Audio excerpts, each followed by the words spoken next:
నువ్వేం ప్రెషర్ తీసుకోకు. మన దగ్గర 70,000 దాకా ఉన్నాయి. సర్దుకుంటే 5-6 నెలలు సరిపోతాయి. ఊటీ తర్వాత చూద్దాంలే.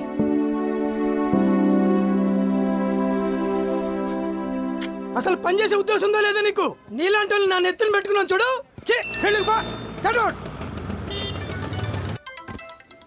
సార్ పాట ఆర్డర్ పెట్టాను సార్, వచ్చిన వెంటనే డెలివరీ చేసేస్తాను. ఎరా మీ వాడికి అడ్మిషన్ రాలేదా? ఈ అడ్మిషన్లకి I'm having GF with my BF. BF అంటే బెస్ట్ ఫ్రెండే. పడక అడ్మిషన్ వచ్చింది కదా, హ్యాపీగా ఉండొచ్చు కదా. హ్యాపీగానే ఉందాం అనుకున్నాను రా, కానీ ఇంటికి వెళ్ళగానే చిన్నోడు పెద్దోడు స్కూల్ బ్యాగ్ పట్టుకొని నాన్న నేను కూడా స్కూల్కి పోతాను నాన్న, స్కూల్కి ఉచ్చ పడుతుందిరా బాబు. ఒక్కడితోటి ఆపాల్సిందిరా, తప్పు చేశాను. అరే నువ్వు ఎప్పుడు పిల్లల మీద కంప్లైంట్లు ఇస్తావు? నీకు నీ వైఫ్కి అసలు లైఫ్ ఉందా? మాట్లాడవేంట్రా? నిన్నే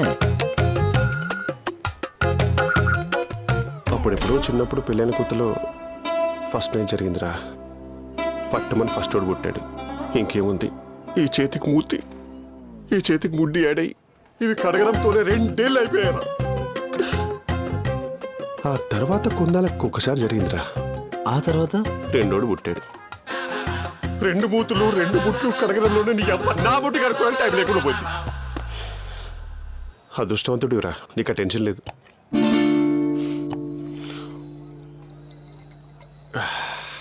సరే కానీ ఈ సంగతి ఏంట్రా? బ్లషింగా కానీ నాకు ఇప్పటికి వండర్ అనిపిస్తుందిరా. పిల్లలు వద్దని చెప్పి పెళ్ళానికి ఏం చెప్పి మేనేజ్ చేసావురా? నువ్వు చెప్పావు కానీ నేను చెప్పాలి పబ్లిక్. వెళ్తాను రా, మార్నింగ్ మ్యూజిక్ వినాలి.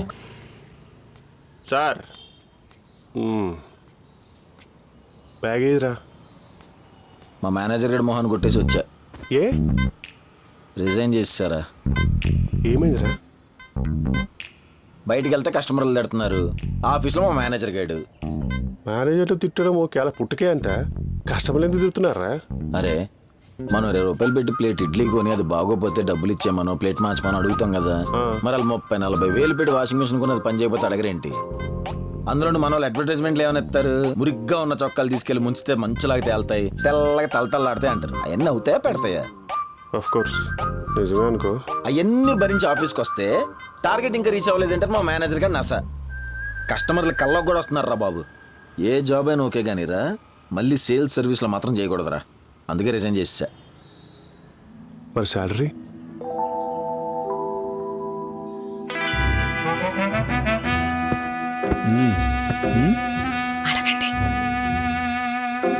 ఏంటి అలా ఉన్నావు?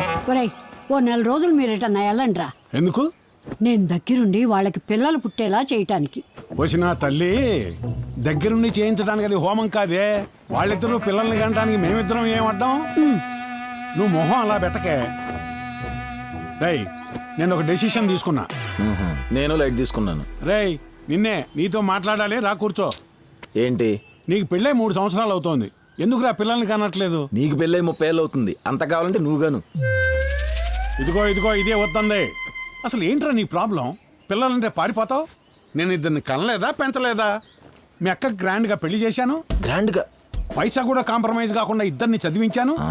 ఏం తక్కువ చేశానురా మీకు? ఏంటా చూపేంటి? నా చదువుకు నువ్వు ఎంత ఖర్చు పెట్టావు? నువ్వు ఆలోచించి అంత పెద్ద నెంబర్ ఏం కాదులే. అటు ఇటుగా రౌండ్ ఫిగర్ 25,000 పెట్టుంటావు. అయితే మాత్రం పెట్టలేదా? దా బండికు. పదా పోనీ.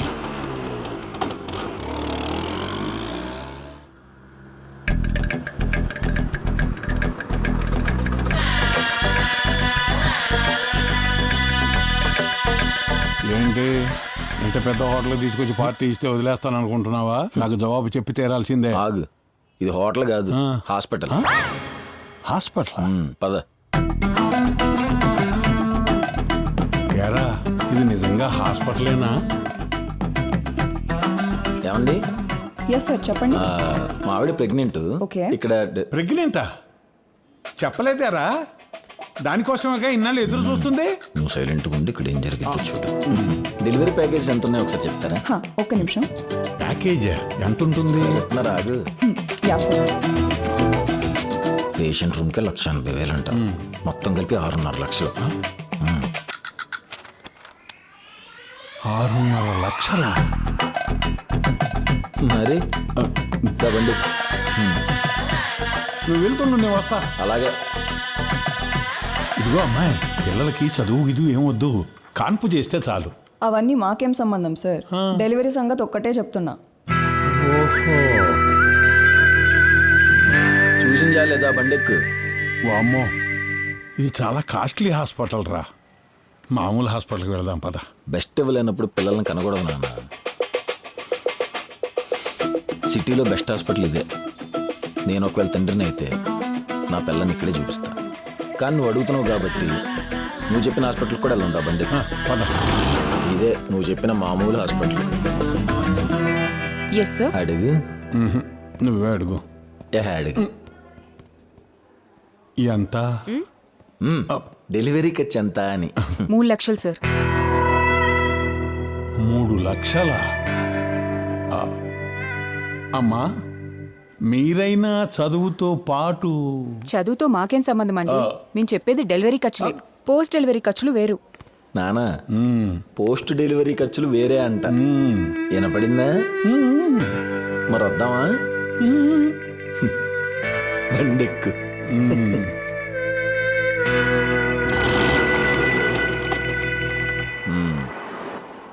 ఇదేంటి, స్కూలా? Pre school. ఫ్రీ స్కూలా? ఫ్రీ స్కూల్ కాదు, ప్రీ స్కూల్. అంటే 3 లక్షలు. అమ్మా, ఇక్కడ ఏం నేర్పిస్తారు? ఏం నేర్పించరు, ఆడిస్తారు, పడుకోబెడతారు. దానికి నాయనమ్మ ఉందిగా. దా బండెక్కు. సిటీలో ఇదే బెస్ట్ స్కూల్. ఆగండి ఆగండి, లోపలికి ఎంట్రీ లేదు సార్. మరి వెల్కమ్ అని అంత పెద్ద బోర్డు పెట్టారు. సర్లే, ఫీజు ఎంత? అప్లికేషన్ 5,000. లక్కీ డ్రాలో సీట్ రాకపోతే ఒక్క పైసా వెనక్కి రాదు. ఒకవేళ సెలెక్ట్ అయినా డొనేషన్ కి 3 లక్షలు. సీటు వచ్చినా రాకపోయినా మాకు సంబంధం లేదు. ట్యూషన్ ఫీ 2.5 లక్షలు. ఏసీ బస్సు కావాలంటే 60,000. యూనిఫామ్ బుక్స్ కలిపి 25,000. ఎల్కేజీకి 3 లక్షలు. యూకేజీ నుంచి 10th క్లాస్ వరకు ప్రతి సంవత్సరం 10% ఇంక్రీజ్. కట్టగలితే క్యాష్, లేకపోతే కిడ్నీలు. అర్థమవుతుందా? ఇంచుమించు 70 లక్షలు చెప్పాడు. దా బండెక్కు. సెక్యూరిటీ గారు, ఒక చిన్న విషయం. మీ పిల్లలు ఏ స్కూల్లో చదువుతున్నారు? ఈ స్కూలే. మరంత ఫీజు? జాయిన్ చేశాకే సెక్యూరిటీని అయ్యాను. అంతకు ముందు నాకే 2 సెక్యూరిటీ ఉండేవాళ్ళు.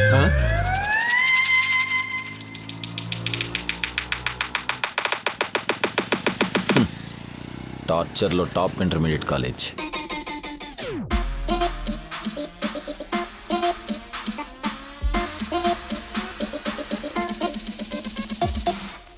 బాబు, నాకు ఈ కాలేజ్ వద్దురా నాయను. మేము మనుషులు అనుకున్నారు, చక్కలు అనుకున్నారా? వీళ్ళు ఇలా ఉన్నారు. పౌల్ట్రీలో కోళ్ళు, జూలో జంతువులు, జైల్లో ఖైదీలు అంతే నాన్న. వాళ్ళనే ఇంటర్మీడియట్ విద్యార్థులు అంటారు. పోలీసులు క్రిమినల్స్ని టార్చర్ చేస్తే 3rd డిగ్రీ అంటారు. లెక్చరర్స్ పిల్లలను టార్చర్ చేస్తే ఇంటర్మీడియట్ అంటారు. ఎంత? 5 లక్షలు. అందులోనే ఎంసెట్, ఐఐటి, 3rd డిగ్రీ. నువ్వు పిల్లల్ని ఎందుకు వస్తున్నావో నాకు అర్థమైంది. ఇంటికి వెళ్దాం పద. అప్పుడేనా? ఇంకా చాలా ఉంది. దబండెక్కు.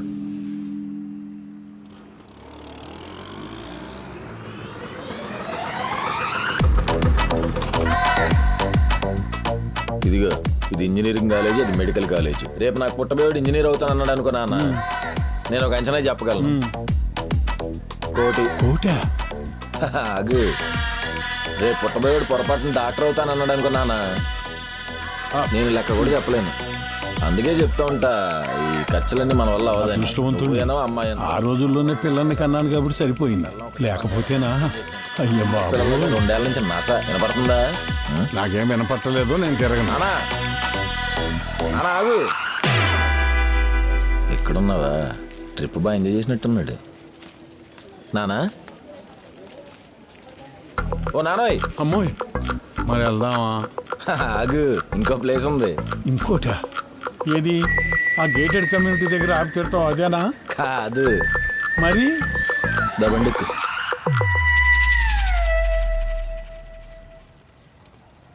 ఇక్కడికి ఎందుకు తీసుకొచ్చావురా? ఎవరు పోయారు? ఆ ఫీజులన్నీ కట్టేలోపు నేనే పోతాను. ఆ? సార్ ఒకసారి ఇటు రండి. సార్ ఒక మంచి ప్లేస్ చూసి పెట్టండి సార్, నాకే. మంచి ప్లేస్ అంటే ఆ చెట్టు కింద వ్యూ బాగుంటుంది సార్. సమాధికి యూనా? అంత్యక్రియలన్నీ కలిపి ఎంత ఖర్చు అయింది సార్? అన్ని కలిపి 70,000 అవుతాయి సార్. 70,000 అంటే ఈ ఎల్కేజీ కన్నా తక్కువే. అవును సార్. నా అకౌంట్ బ్యాలెన్స్ అది సరిపోద్దులే, దా వెళ్దాం. ఆ, సార్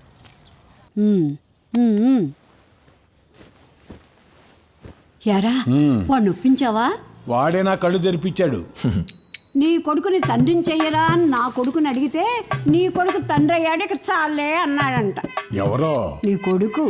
మనం కాదులే. ఒరే చెప్పరా. పోవే.